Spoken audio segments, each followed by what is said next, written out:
عزیز دوستو، جب آپ اپنے گناہ کی توبہ کرتے ہیں تو آپ کو پتہ ہے کیا ہوتا ہے؟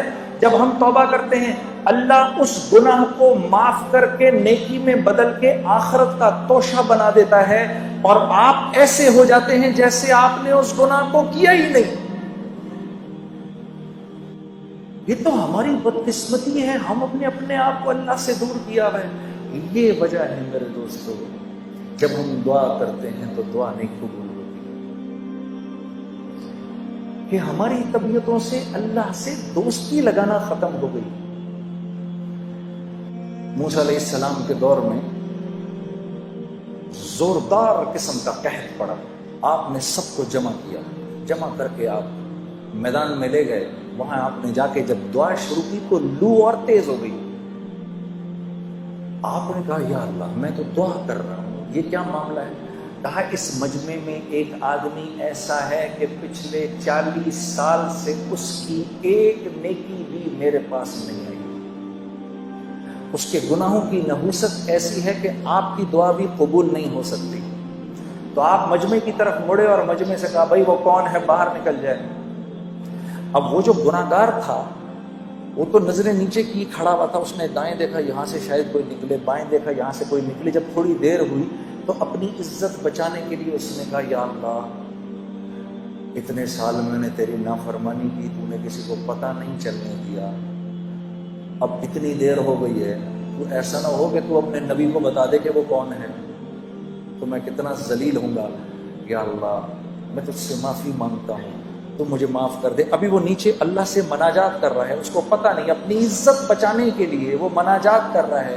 اوپر کالے بادل آنا شروع ہو گئے، اور اسی دوران موسیٰ علیہ السلام انتظار کر رہے ہیں تو دھڑا دھڑ اوپر سے بارش شروع ہو گئی۔ کہا یا اللہ یہ کیا ماجرا ہوا؟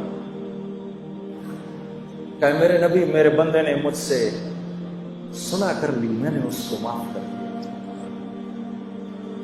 یا اللہ یہ کون ہے؟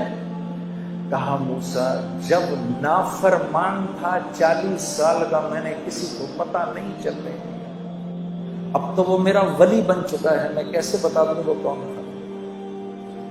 میرے دوستو آج امت اللہ سے دور ہوئی بیٹھی ہے، کیونکہ اللہ سے دور ہوئی بھی ہے، اپنی ہر مشکل کا حل اس کو اللہ کے غیر میں نظر آتا ہے۔ میں یہ بات ہاتھ جوڑ کے آپ نوجوانوں کے سامنے عرض کرنے آیا ہوں کہ آج کیونکہ ہم اللہ سے دور ہو گئے ہیں اپنے گناہوں کی وجہ سے، تو اللہ رب العزت سے جو حسن ظن ہے وہ بھی ختم ہو گیا ہے۔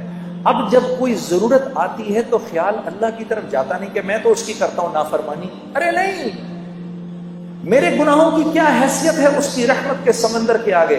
یہ راوی کے دریا میں اپنی ہم اگر 100 قمیضیں لے جائیں اور صاف کرنے تو راوی کتنا گندا ہو جائے گا؟ ارے 1000 قمیضیں لے جاؤ، 1,00,000 قمیضیں لے جاؤ، 1 کروڑ قمیضیں لے جاؤ جا کے راوی کے اندر دھو، راوی نے کیا گندا ہونا ہے؟ تو یہ تو دنیا کا ایک بہتا ایک عام دریا ہے، اللہ کی رحمت کا جوش مارتا دریا، اس کے سامنے ہمارے گناہوں کی کیا قیمت ہے؟ کچھ بھی نہیں۔ بس آدمی بے غیرت نہ بنے، بے باک نہ ہو جائے، وہ تو غفور الرحیم ہے جو کرنا ہے کرو، یہ نہ ہو، اندر طبیعت میں اس بات کی ندامت ہو تو یاد رکھو کہ اللہ کے ہاں طاعت کی استکبار سے معصیت کی استغفار زیادہ قیمتی ہے۔